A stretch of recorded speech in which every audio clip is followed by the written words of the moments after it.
point with 9 seconds now showing. After watching him drop that slant, I can hear my old coach's voice ringing in my ear. Ball until you catch it, trying to get those rack yards before he secured it.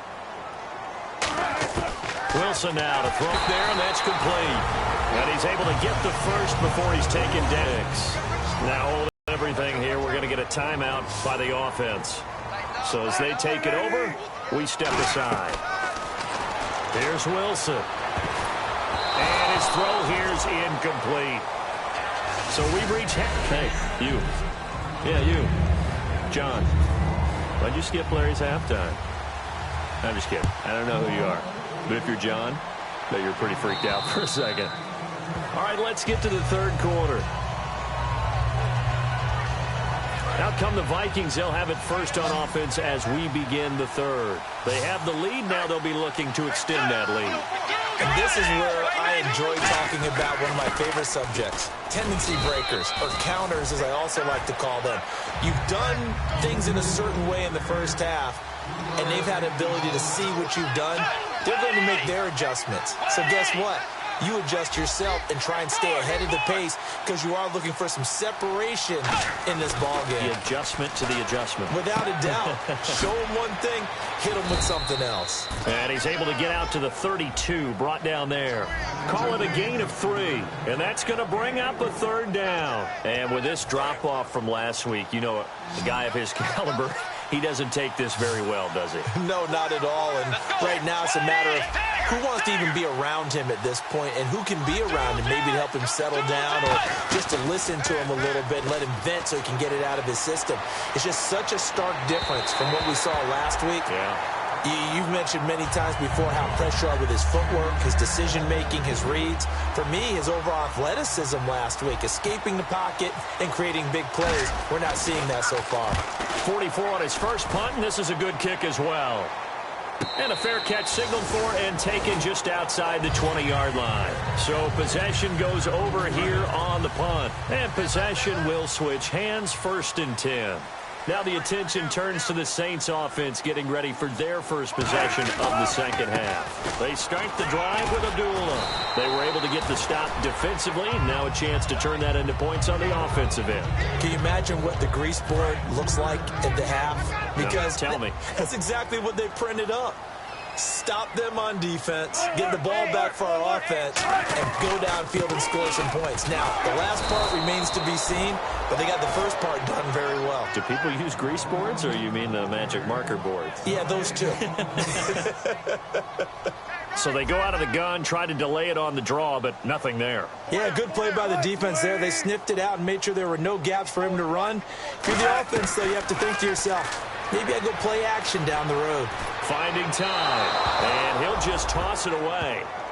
So he throws it away, and that brings up 4th down. Here's Thomas Morstead now as he's on to punt for New Orleans.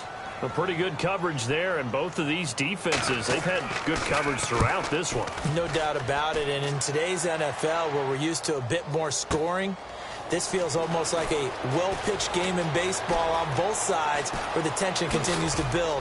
Who's going to make the big play? It's a nifty return of 29 yards.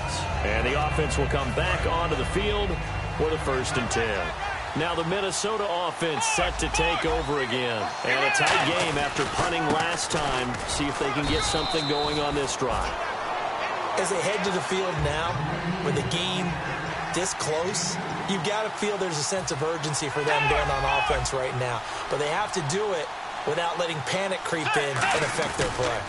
And they'll run it here.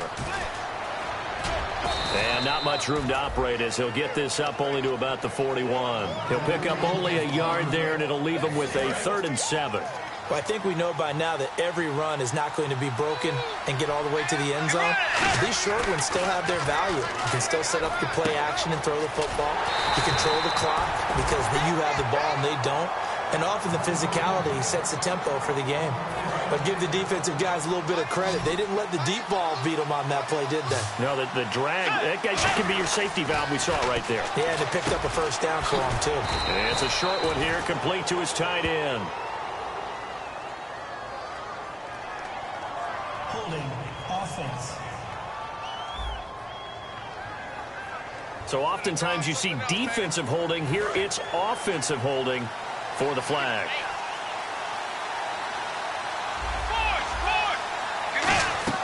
Now a play fake here on first down. And the Saints pressure gets him. Brought down for a sack. A well-designed corner blitz that gets him for a loss of 8 yards. Well, when defensive coordinators game plan to put pressure on a quarterback, they often want to use blindside rushes, and that's exactly what they did there. The quarterback gets to him and drops him. To throw, Bridgewater. Oh, hit incomplete. Stephon Diggs, his intended receiver, and it's third down. When defenses get to the quarterback that quickly, a lot of times it's called a jailbreak. It wasn't quite that fast, but fast enough that he had no time to look downfield and set himself to throw the ball. And as he tried to do that, he was hit and it forced an incompletion. And he's got his big tight end over the middle, complete. 14 yards, but they're still well shy of a first as that leads to fourth down. The Vikings send out their punter as he'll kick it away for the second time.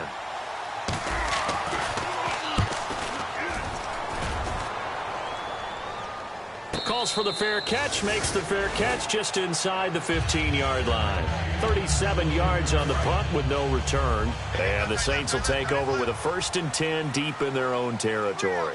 Out onto the field comes New Orleans. And on the last go-around, they really couldn't get anything going. They had to punt from deep inside their own territory, which means you're going to lose the field position battle as a general rule. What they're looking for now is a little more consistency, move the ball at least a few times on offense, get a couple of first downs, and hopefully flip the field. Yeah, just something to build off of. That's what they're looking for here. A second down run for Abdullah. And he is going to lose yardage here. It'll be a loss of 1, and they're going to have a third down. Back now here on EA Sports. It's the Saints who hold the football, but they're trailing as we begin the fourth quarter of play. And the Vikings with an extra defender in the secondary on third. Playing coverage here. Now Wilson. And he is out of bounds, getting it just shy of the 35. A really nice pickup of 14 yards, and it moves the sticks. I don't care how many times we see it. I still get a kick out of watching quarterbacks and receivers do the pass tree in pregame warm-up. But I always remember that when we go to practices, we see that after practices as well. They really tune it up, don't they? Now that'll be tipped and intercepted. A great read, and it's picked off. And they are going to set up shop at the 32-yard line. Scoring has really been at a premium. And, Charles, you got to tip your cap to this defense coming in here. Their offense, too, but this whole team coming in here on the road, getting a hard-fought win. An exclamation point on a terrific game. As you noted, and they hold them down one more time and finalize things. 5 yards on the pickup, and it'll be second down. Second down now after the pass completion. What terrifies defenses when they see slant routes thrown is that the receiver is on the move, and oftentimes he catches it and gets upfield. Does a really nice job rallying to him and stopping him for a minimal gain. It's an 8-yard pickup and leads to a new set of downs. And that's a nice pickup of a first down on that second down run. And at that yardage gained, they can run that play on any down. On 1st and 10, Bridgewater. Eluding the pressure right. And this is incomplete.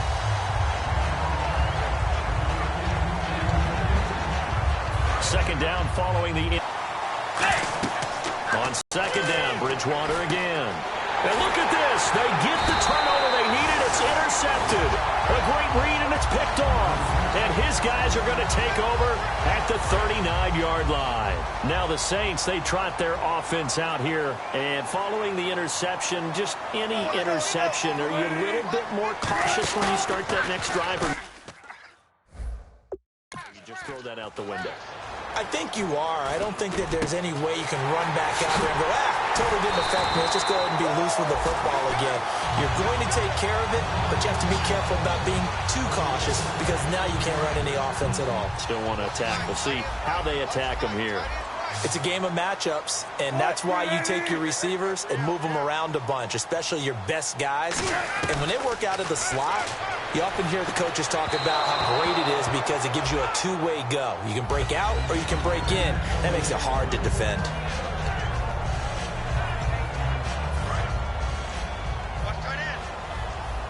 Possible run anticipation here as the D-line sandwiches together.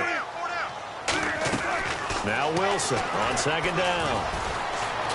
In trouble, and he'll go down back at the 12. It'll go as a sack for a loss of a yard, and now it'll be 3rd and goal. Here's 3rd and goal now back at the 11. Well, this defensive unit certainly picked a great time to make a stand. Back-to-back sacks, starting with 1st and goal. To believe that they'll continue to bring the pressure on 3rd down. Call it 6, maybe 7, but now they're left with 4th down and goal. Brandon, it's easy to make decisions from right up here where we are, right in the cheap seats, but let's be frank about this one. This isn't even a decision as far as I'm concerned. They have to go for it here. Field goal does you almost no good as time's running out in the game. If you want to win, you have to be aggressive here. That's caught. It's Thomas. They're turned away on 4th and goal. And the Vikings, they come up big down near the goal line. So the failure to convert no doubt really hurts, but this one's not over. A good chunk of time on the clock and the timeouts. Yeah, not only do they have the timeouts, and they get to Bridgewater. Bridgewater taken down to the end zone for a safety. Speed comes off the edge there, Charles, from the end, and he blindsides him. And the guy who's supposed to protect the quarterback, maybe the highest paid guy on the offensive line, the left tackle, hard to deal with there. Defensive end had too much speed and got to him. Out onto the field comes New Orleans. And last time, they had it 4th and goal, rolled the dice, didn't get it. Now they've got to put that behind them, try to put together another drive.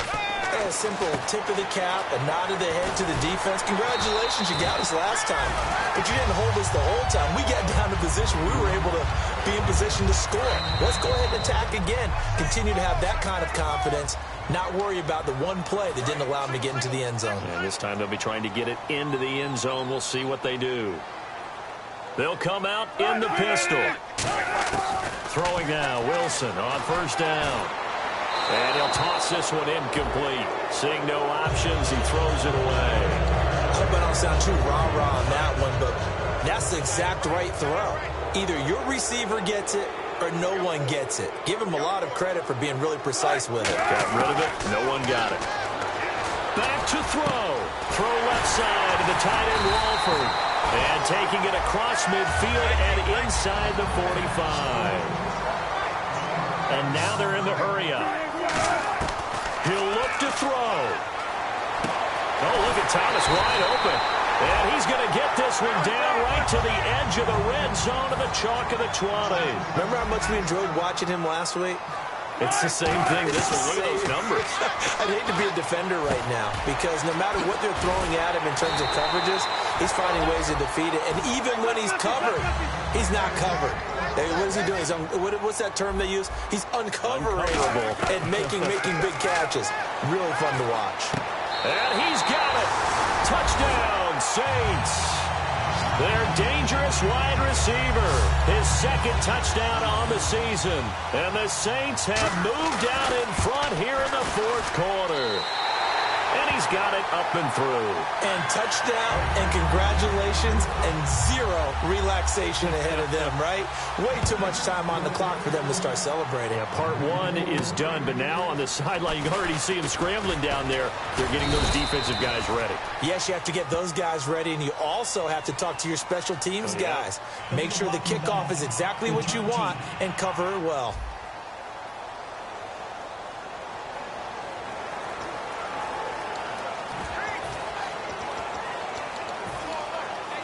And now out comes Minnesota. They're down here in a 1-score game. But the time, it's a factor, but it's not a huge factor right now, is it? It's really not, because this amount of time gives them a chance to run their offense, to go through play sequences.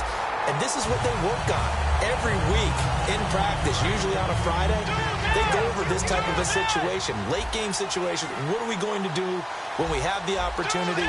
They've called these plays a bunch of times. Now's their chance to execute them. They have the opportunity now. Here's the execution. He's got it complete to Diggs, right side.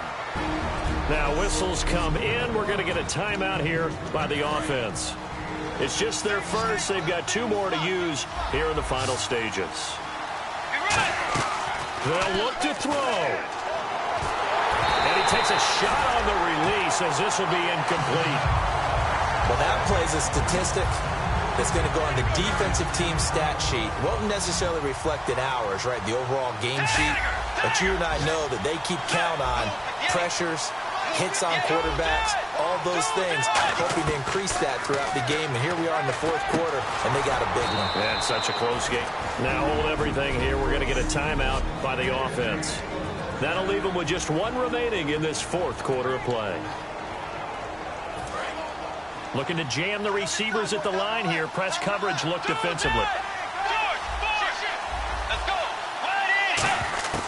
He's back to throw. Oh, he's got a man wide open, complete. And out of bounds on the other side of midfield at the 45. That's what they need right now. Get the first down, get out of bounds, stop the clock. Just playing smart football, understanding the situation, making the plays necessary, and making sure that clock stops at every opportunity. Oh, the ball comes out on the hit, but they'll say it's incomplete. Well, any caused incompletion is good for a defense.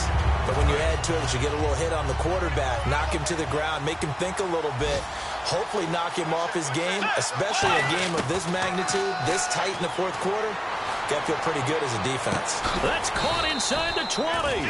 And he's going to be taken down, but not before reaching the 15-yard line. There will always be a place for methodically marching the ball downfield. But when you can pick it up in big chunks and strike like that, have explosive plays, that's often the difference in winning and losing. Those types of plays that can knock a defense off balance, that'll drive a team towards a victory. And that incompletion was caused by the defense. I think they were trying to get one into the middle of the field, trying to find a receiver there. But they were in zone defense. And what are the advantages of being in zone? Eyes and reaction. Eyes meaning all eyes are on the quarterback and able to react when he throws the football and rally to that spot. And that's exactly what happened there. Able to get there and knock it away. I do have to admit, I like it when it all comes together. When the top part, catching the football, right, whether you're catching it with your hands or cradling it, comes together with the leg. And he's across for the touchdown, and it's likely the game winner here in the closing stages. I think what we just saw in that drive, partner, is great practice, preparation, and poise.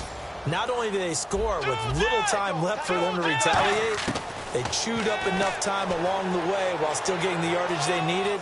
That was an impressive drive. Very methodical. Now, barring something crazy on the kickoff, they've got this one. So they make the decision. They want a 3-point lead versus a 2-point lead, and they got it. Yeah, at this stage of the game, it seems like the exact right thing to do. Put a little pressure on your defense, but the biggest thing now is you're making the other team chase you. And this will not be returnable. It's out of the back of the end zone for a touchback.